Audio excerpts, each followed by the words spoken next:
أعوذ بالله من الشيطان الرجيم بسم الله الرحمن الرحيم কুরআনের সূরা আল বাকারা 187 নং আয়াত। বাংলা অনুবাদ।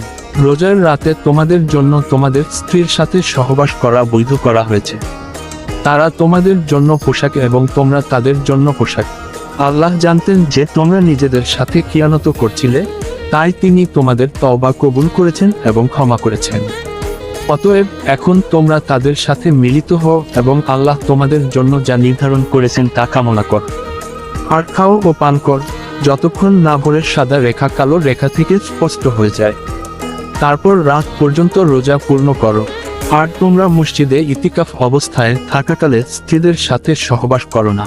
এগুলো আল্লাহর নির্ধারিত সীমা, সুতরাং এর নিকটবর্তী হও না। এভাবে আল্লাহ মানুষের জন্য তার আয়াতসমূহ স্পষ্টভাবে বর্ণনা করেন, যাতে তারা তাকওয়া অবলম্বন করে।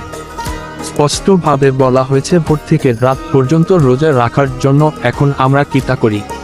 না মতেও আমরা সেটা করি না। আমরা দিনের আলো থাকাকালীনই ইফতার শেষ করে ফেলি। একবার ভেবে দেখুন, আয়াতে স্পষ্ট বলা হয়েছে ভোর থেকে রাত পর্যন্ত। দেখুন, আমরা সারাদিন কষ্ট করি সামান্য কিছু মুহূর্তের জন্যই এই আয়াতের উপর আমাদের আমল করা হয় না। আসল সময় হয়েছে সত্য জানার, সত্য মানার। এখন থেকে আমরা এই আয়াতের উপর পরিপূর্ণ বিশ্বাস স্থাপন করে মহান আল্লাহ নৈকট্য অর্জন করতে পারি। আর কোন সময়ে দিনের রেখা থাকা পর্যন্ত আর আমরা ইফতার করব না, কিছু সময় বিলম্ব দেরি করে ইফতার করব ইনশাআল্লাহ। তাহলে কি হবে? রাত এসে যাবে আর আমাদের এই আয়াতের উপর পরিপূর্ণ আমল করা হবে। ঈমান ও আমল চ্যানেলের সাথে থাকুন, লাইক সাবস্ক্রাইব করে পাশে থাকুন। জাযাকাল্লাহ খায়রান।